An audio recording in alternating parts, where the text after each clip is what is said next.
So obviously on there, as we discussed, the setup bit, that was kind of levelled off with the shoulders a bit too much. There's kind of where your shoulders need to be. You've got almost, not a straight line, but pretty sort of left shoulder, left arm, hand and club in a nice sort of line there from the sort of the top shoulder, okay? But the hips are going to come round, and that in turn puts your chest on line, like a shoulder line, and your head behind the ball. It's not, oh, I'm here now, head behind the ball, then move your hips, and that, because you just tie yourself in knots, okay? The body has to kind of move. If one body part can move and the other 3 or 4 can come with it, then you're in sequence, okay? Rather than going like that. Like doing a dance move kind of thing, okay? You'll be all over the place, okay?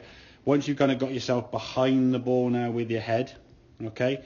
You've got to maintain that there. Don't move back to try and get behind the ball, okay? As long as you swing back here, good shoulder turn there, lovely, really good turn back as you go there, okay? As we come to the golf ball here now, there's impact. And if you remember sort of about, probably during lockdown, maybe about 4 or 5 lessons ago, when we sort of came back, we talked about your right foot movement going this way and not your legs getting quite active. If we look here now as you go back, obviously at this impact, your head's getting over the ball. And if we look at just a frame or two there, look how much more your knees are kind of going. Yeah. That's kind of like in there, trying to kind of get back to the ball. That gives you a very trapped and cramped kind of sensation, okay? Just to me on that one there, looks a bit kind of like tucked up. And again, your head was over the ball on top of it. That was where the ball was, okay? Whereas this one here now, it's behind the ball, okay? So you lower, you're off, Chris. That's right. So you're moving this way as you're coming in like so. You're not doing that. Like in the past when you were steep and you were coming down here, it's all kind of like get out your own way. Oops, I got to back it up, which then sort of shoves it way right.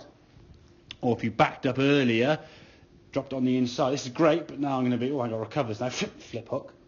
So you're always then trying to recover from that setup, yeah? So if we can get yourself, I think in the terms, almost feel drivery setup kind of thing with your irons. Now, there's nothing to mean with your drive, you've got to go way behind the ball. The fact you're with if you think about it in terms of the logic there with your setup, okay?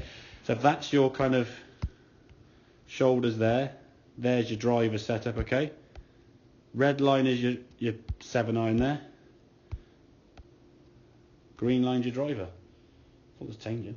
But it'll look further behind the ball because your head now is further back of that club, isn't it? That makes sense. All that's happened is the club's been further that way, as in this way, yeah?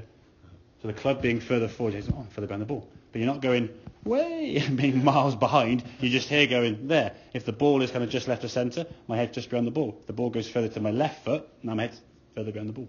Yeah. It's not move the head further back, just the ball moving further this way with your driver setup gives the impression that the head now is further behind the ball.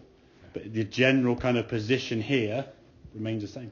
All that's going to change now is rather than the shaft being there, it's there. Oh, yeah. Yeah, makes sense? Makes sense. Good man.